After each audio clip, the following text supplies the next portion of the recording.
नाजरीन, आपके सामने एक पहेली है। दुनिया में एक ऐसा मुल्क भी है जिसके साबका 6 वज़राए आज़म पर करप्शन के, मनी लॉन्ड्रिंग के, रिश्वत के, चोरी चकारी के, डाकाजनी के मुकदमात हैं और एक सदर भी उसमें शामिल है। वो एक एटमी ताकत भी है और आप जान भी गए होंगे वो कौन सा मुल्क है। वो इस्लामी मुल्क भी है। ये क्या मुआजरा हो गया कि आज जुमे वाले दिन सुप्रीम कोर्ट ने कौन सी दो धारी तलवार चला दी कि जो समझते थे कि हम बरी हो गए हैं वो सारे के सारे गिरफ्तार तो नहीं कहना चाहिए, लेकिन वो अब लैन हाजिर होंगे। लेकिन उस मुल्क की अवाम का हालत देख लें। खुदकशियां हो रही हैं, चोरी चकारी डाकाजनी और एक दूसरे से मार धाड़।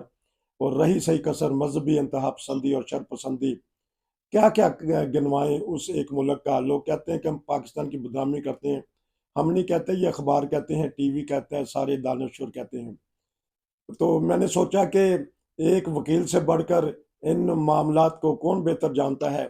सरदार खिजर महमूद साहब हैं, हाई कोर्ट के एडवोकेट हैं और इंसानी हकूक की जो कमीशन है उसके मेंबर भी हैं। तो मैं उनके पास चलता हूँ। जी, अस्सलाम वालेकुम। जी वालेकुम अस्सलाम रहमतुल्लाहि व बरकातहू। ये देखते ही देखते क्या हो गया, बताइएगा कि वो 6 वजीर आजम और एक सदर और बेशुमार जो हमारे करता धरता, बीच में जनरल भी शामिल होंगे और जो नॉर्मल वजीर भी है वो भी शामिल होंगे, वो नैबजदा हो गए हैं। अब दोबारा उनको ये बीमारी लग गई है, बताइए। लेकिन नसीर साहब, हम कोई 2 साल से प्रोग्राम कर रहे हैं, दोनों ऑफ ऑन प्रोग्राम करते हैं, और हमारा दोनों का मौकफ, हमारे सुनने वालों को मालूम है कि हमारा मौकफ ये रहा कि ये सारा निजाम बंद गली के अंदर जाता जा रहा है। जी। और वो हिंताप संदी हो, वो महंगाई हो, वो बदअमनी हो, वो ला कानूनियत हो, वो हुक्मरानों की लूट मार हो। देखें, एक साइड पे इसी मुल्क के अंदर जहाँ पे पूरे इदारे बैठे हुए हैं, एक एक इदारे में एक कुल्ली 10 मेट बैठे हुए हैं, वहां पता चलता है जी 2 अरब की बिजली अभी तक रिकवर की है उन्होंने। 8 लाख यूनिट से ज्यादा जो है बिजली जो है वो चोरी हो रही थी। ठीक। दूसरी तरफ आपने देखे स्मगलिंग की तमाम इदारे, कोस्ट गार्ड मौजूद होती है, एक्साइज मौजूद होती है, तमाम इदारे मौजूद होते हैं। उसके बावजूद आपने देखा। तीसरी बात, आपने दहशतगर्दी की बात देखी। कल कोयटा में हमला हुआ, परसों कोलू में हुआ। आपको पता होगा कुंदकोट में वो जो है वो गैस की पाइपलाइन उड़ा दी गई। उससे अगले दिन सुई में हुआ। उसके बाद एक दिन पहले सुई में से 6 जो फुटबॉलरों का अगवा करके ले लिया गया। कोयटा कराची के अंदर वो उनके हमारे जो वजीर दाखिला है सिंध के, उन्होंने पिछले हफ्ते बयान दिया था कि लोग टेलीफोन जो है वो अंदर वाली जेब में रखा करें। और कल बड़ी दिलचस्प बात हुई कि टिम्बर मर्चेंट जो है वहां डाकू आए हैं, तो डाकू उनको लूटने के बाद उनको कह के गए हैं कि जो हमारा अंदाजा था इतने पैसे आपसे निकले नहीं है, तो बाकी का बंदोबस्त कर रखना, हम दोबारा फिर आएंगे। कल की ये बात है। आप चित्राल में देख लें, 500 तालिबान ने हमला किया और उसके बाद 6 तारीख से लेके जो तुरखम से जो तजारत थी वो बंद पड़ी हुई थी। कल एक बड़ा दिलचस्प बयान दिया, अगर पता नहीं आपकी नजरों से गुजरा होगा, न्यूज में मैं नए पे आता हूँ।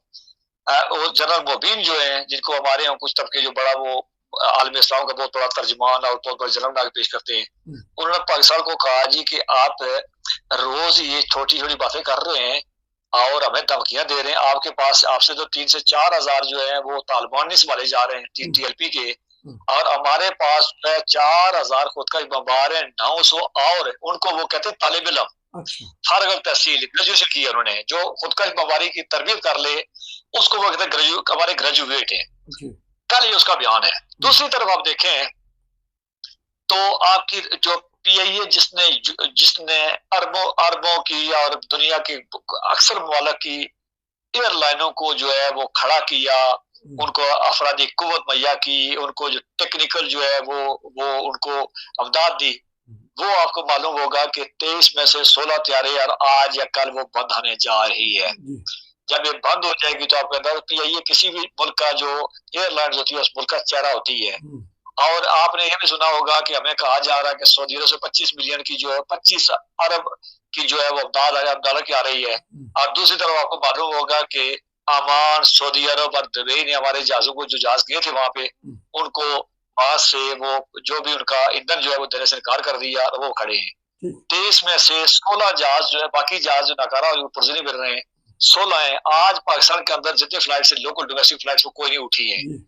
2.5 अरब उन्होंने FBR का टैक्स देना है, 23 अरब उन्होंने मांगा था। अब वो 17 अरब पे कह रहे हैं कि 17 अरब अगर मिल जाए तो आप ऑपरेशन को चला ले, मतलब कर सकें। लोगों की टिकट भी है, ये सबसे महंगी तीन एयरलाइन है, उसके बावजूद खस्ता ली है। तीसरी तरफ देखें, वजीर आजम साहब ने बयान दिया, पहले उन्होंने जब जलमवाला गए उन्होंने कहा जी के एवेन्यू का नाम लेके, उन्होंने मजहबी लोगों का नाम लेके उन्होंने कहा जी के हम इनको जन्म के जो कुत्ते हैं इनका अलग कर लेंगे, और हमने अलग कर लिया। परसों तरसों एक इंटरव्यू, आज न्यूज पे इंटरव्यू है, जो मनेजा जहांगीर एक बड़ी माँ की बड़ी बेटी जो है, एक बड़ी अजीम जो है, वो जर्नलिस्ट भी है, अच्छी वकील भी है, एंकर भी है, उन्होंने सवाल किया। उसके बावजूद आपने कल देखा कि कल भी 2 मस्जिदों में हमले हुए। अब ये मामला, अब हम चलते हैं जो आपने पहला सवाल किया। देखें, बात ये है कि नैब बनाया था परवेज मुशर्रफ ने। दुनिया जान के अंदर इदारे बनते हैं, उन इदारों की कारकर्दगी होती है कि वो मुल्क के अंदर साफ करते हैं, मुल्क के अंदर लूट मार। लेकिन नैब को जितना नैब को आज तक देखा गया, नैब ने करा, नैब ने सियासी पॉइंट स्कोरिंग और सियासी मामलात में अपना जो है लोगों को तोड़ने के अलावा कुछ नहीं किया। मुशर्रफ के दौर में आपको याद होगा, जो मुशर्रफ का हमायत में जाता था वो नैब उसको पर्ची दे देता था। या हमारे अभी जो वज़ीर आज़म साहब इनके नैब की बनी हुई थी। इस हुकूमत ने जब आई तो पहले, इससे पहले याद होगा जब इमरान खान साहब की हुकूमत आई तो उन्होंने नारो दिया, उसके बाद वो जो ताजर थे उनको इनारो मिल गया, उनके अपनी जो है वो इन्होंने एक स्कीम मुतारफ करवाई थी जिसमें से काला धन उन्होंने अपनी बहन के और अपने घर के भी हुए थे। शहबाज शरीफ वाले आए, इन्होंने क्या किया, इस कानून को ही शहबाज शरीफ PDM जिसकी मौलाना फजल रहमान, आपको याद होगा इमरान खान के दौर में मौलाना फजल रहमान को जब नैब जो है वो तलब करता था तो आपको याद होगा मौलाना फजल रहमान साहब धमकी देते थे कि अगर मुझे नैब ने किया मैं GHQ के बाद तनहा दे दूंगा, और वो नैब जो उनको समन है वो वापस कर देता था। शहबाज इनकी जब हुकूमत आई तो उन्होंने नैब का जो दांतों से कांटा निकालना वो कांटा निकाल दिया और अमेंडमेंट कर दी कि 500 मिलियन से नीचे जो लूट मार का मामला होगा वो जो है वो नैब उसको नहीं देखेगी। उसके बाद इतना पुराना केस जो है उसको नहीं देखेगी, फला फला फला फला सारा करके एक केस सुप्रीम कोर्ट में चैलेंज हो गया। उसके बाद सुप्रीम कोर्ट उसको दबाए बैठी रही है। सुप्रीम कोर्ट में दूसरी साइड पे देखें तो 60,000 पेंडिंग केस जो है वो हमारे चीफ जस्टिस साहब जो कल जा रहे हैं, आज फारिग होकर चले गए, 60,000 पेंडिंग केस छोड़ के जा रहे हैं। आपको मर्डर की भी होती हैं, उसके बाद लोगों के जमीन जायदाद के मामला होते हैं, लोगों के एहसास मामला होते हैं, लोगों की सारी जिंदगी दाव में लगी होती है। 60,000 पेंडिंग केस थे, वो उसको दबाए रखा है। आज वो उसको जाते हैं अनाउंस करके। एक लिहाज से देखा जाए तो बड़ा अच्छा फैसला इसलिए है कि ये फैसला आने के बाद जो चोरों ने अपने आप को एनआरओ दिया था या हुक्मरानों ने दिया था, लूट मार करने वालों दिया था, वो हो जाएगा। लेकिन दूसरा सवाल ये है कि मुशर्रफ के दौर से लेके आज तक अगर ये नैब मौजूद रहा है, इस नैब के अंदर रिकवरी कितनी हुई है, इसने मुल्क को कितना फायदा दिया है। इसका एक केस इसका 2 अरब आता था, पता चला कि 8 अरब तक इन्होंने सारे वकीलों की फीसें और अपनी टूर पे लगाए हुए हैं। अब ये दूसरा क्या होगा कि जो सियासी तौर पे जो इनका अगला जो आपको मालूम है कि हालात जो बनते जा रहे हैं, इलेक्शन तो कहीं सरे दस्त नजर नहीं आ रहे हैं। उसके बाद जब बातों को तोड़ा जाएगा, कोई सियासी, आपको पता होगा परसों तरसों एक बयान आया था कमर जमान कायरा का कि जी जनरल साहब जो है मुल्क इस्लाम नाफिज करेंगे या तमाम जमातों के अंदर से बदे तोड़ेंगे, इनके खिलाफ ये माहौल बनाएंगे, इनके खिलाफ लूट मार के इल्जाम लगेंगे और करने के बाद ये जाएंगे। और ये मौजूद है सोच, याद रखें कि जनरल जिया का जो अधूरा मिशन है वो बहुत सारे जनरलों के जहन में है और बड़ा सौखा काम है। देखें, इसलिए कि हमारे जो सुनने वाले मुमकिन है उनके लिए हो गए ये मामला नहीं है, हमारे लिए बड़ा आसान काम है कि जो मजहबी तंजीमें साल की 4 से 5 लाख बच्चे पैदा करती है, वो मदरसों के तालिब इल्म पैदा करते हैं, उनको ना नौकरी चाहिए होती है ना बिजली के बिल के लिए, उनको अगर कहीं आग लगानी होती है, कल आपने देखा होगा लियाकत बाग में जो तकरीरें हो रही थी, और लियाकत बाग के बाहर जो हमारे सुनने वाले जिनको अगर पता है उनको मालूम होगा गाड़ियां किसी खड़ी थी और वो सारा किसने खतरे में कॉन्फ्रेंस हो रही थी कल सितंबर के सिलसिले में, तो देख लेंगे उनको कौन लेके आया था, किस तरह उनको जो है जो मजहबी जो आपके जो इदारे जो बच्चे जो पैदा वहां से दरअसल फारग तहसील होते हैं, वो एक ऐसी मखलूक तैयार होती है कि जो ना हुकूमत से नौकरी मांगती है, ना वजीफा मांगती है, ना लैपटॉप मांगती है, ना कुछ मांगती है। उसके बाद वो अपने आल मास्टर जो अगर हुकूमत को गिराना हो तो उनके शरा किया जाता है, लेके आ जाता है। अब ये अगला जो है ये आज का जो फैसला है ये अगली साफबंदी होगी और हमारे नाजरीन हमारे सुनने वाले सामीन देखेंगे कि अगले 2.5 से 3 महीने के अंदर जो है इसका कि जिस जिस बंदे को भगाना होगा, जिस बंदे का अपनी मर्जी का भी देखें कि मैं उसका कभी उसकी सियासत से मुतफिक नहीं रहा हूँ, लेकिन बहरहाल एक सियासी वर्कर है, सियासी तरीकाकार है, जिस तरह परवेज इलाही के साथ हो रहा है, जिस तरह इमरान खान के साथ हो रहा है, जिस तरह शाह महमूद कुरैशी के साथ हो रहा है, उसके बाद दूसरों के साथ हुआ, ये देखा आपने। तो इस तरह का अगर वो नहीं मान रहे हैं या प्रेस कॉन्फ्रेंस करके उन्होंने साइड नहीं की है, तो देखा उन पे केस इधर से निकलते हैं, उधर उधर निकलते हैं। वो बच्चियां जो है जो हजारों की तादाद में बंद की हुई हैं, 6,000 से ज्यादा लोग जो है उनके, आपको पता है कि वो उनके हुए। तो ये सारा जो है वो सियासी पॉइंट स्कोरिंग होगी और सियासी तौर पे ये डंडा इस्तेमाल होगा और एक जगह पे इनको इकट्ठा करके और इनकी अमामत कम करवाएगा। ये हमारे जो है सुनने वाले जो है अगले से 2.5 से 3 महीने में देख सकेंगे। इसलिए ये जो फैसला आया, उस फैसले का अगर एक कानून पे अमल दरामद हो, कानून से पैसा रिकवर हो, मुल्क की बेशत बेहतर हो, चोर जो है वो कटहरे में खड़े किए जाए, उनको उम्रकैद सजा दी जाए, तो इसको तो हम अप्रिशिएट करेंगे और बड़ा अच्छा हो जाएगा। लेकिन जब से बना हुआ है, क्योंकि इसकी कारकर्दगी भी हम जानते हैं और इस फैसले के जो है वो पीछे जो अवामल वो भी जानते हैं, इसलिए अगले 3 महीने में देखा जाएगा कि ऊंट किस तरह बैठता है। दूसरी तरफ आपने देखा कि इंडिया के अंदर G20 हुई, उसके बाद उन्होंने दुनिया का सबसे बड़ा प्रोजेक्ट लॉन्च किया और हमारे मामलात कहाँ पे पहुंचे हुए हैं। मैंने जनरल मोबिन का बयान बताया आपको, जो चित्राल में हुआ वो आपने देखा, जो बलोचिस्तान में हो रहा वो आपने देखा, और पीएम जो अपनी मौत पर जा रहा। और एक बात मैं और कहना चलूं, जिस तरह आप बिजली के बिल बढ़ गए हैं, गैस के बढ़ गए हैं, लोगों के अंदर पे कैपेसिटी खत्म हो चुकी है, उसके बाद आज फिर पेट्रोल की कीमत बढ़ जाएगी। अगर 2 महीने गैस के बिल, पेट्रोल उसके बिजली के बिल अदा ना हुए, तो मेरा जाती ख्याल ये है कि वापडा भी डिफॉल्ट कर जाएगा। वापडा पाकिस्तान का एक बड़ा इदारा है, डिफॉल्ट कर जाएगा। तो ये सारे मामला देखिए, हम 2 साल से अपने सुनने वालों के कह रहे हैं कि मुल्क बंदगरी में जा रहा है, लेकिन बदतमीजी से जब हम प्रोग्राम करते हैं तो पता चला 10 कदम आगे, मजीद आगे जा चुका है। 10 कदम आगे चला जा चुका है। 10 मिनट 12 मिनट में आपने बहुत अच्छी तरह पाकिस्तान के हालात बता दिए, लेकिन वही फिर 2 मिनट में ये बता दीजिएगा, ये 6 आधी दर्जन हमारे वज़राए आज़म और हमारा सदर जरदारी ये मुंह दिखाने जोगे हैं दुनिया में। लेकिन उनका इशू ये है पाकिस्तान के अवाम का कि पाकिस्तान के अंदर सबसे बदकिस्मती ये है कि उन सब के चोर अपने अपने हैं। अच्छा। और उन्होंने वो जब चोर की बात करते हैं तो वो दूसरा चोर लगता है, उनको अपना चोर नहीं लगता है।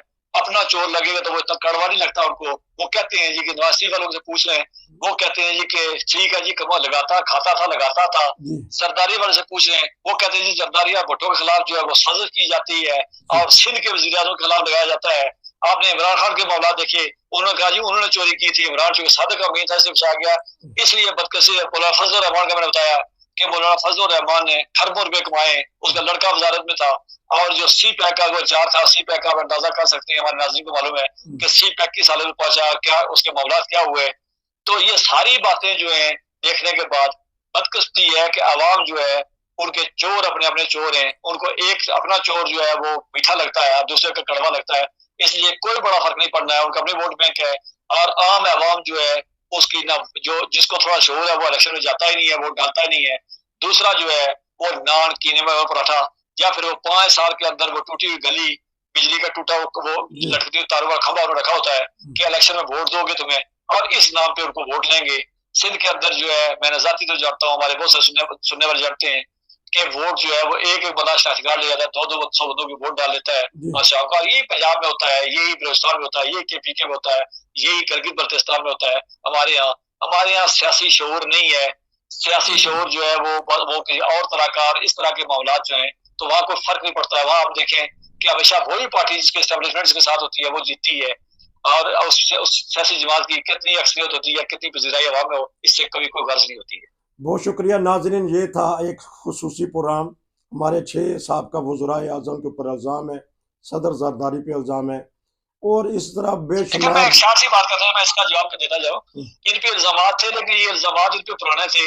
जो 16 माह में इन्होंने जो खेल खेला है, और अब अल्लाह के फजल से सारे खेलने के बाद, कानून साजी करने के बाद, गंगा जल करके सारे पाक पवित्र होके सारे अपना माल बना के, तो जो इनका जो इतना खर्चा आया तो वो 16 माह में पूरे करके अपने अपने मुल्कों में पहुंच चुके हैं। और अब अगर कानून बन भी गया तो जब तक उनकी जरूरत को पैदा, तब तक ये इनमें से आएगा कोई नहीं। ये था एक तबसरा, एक इस्लामी मुल्क, एक एटमी मुल्क जिसकी फौज भी बड़ी ताकतवर है, उसके ऊपर। नाजरीन, अगर आप भी कोई बात करना चाहते हैं तो व्हाट्सएप पे मैसेज दिए, हम आपका तबसरा पूरी दुनिया में सुनाएंगे। नसीर को इजाज़त दीजिए। अस्सलाम वालेकुम।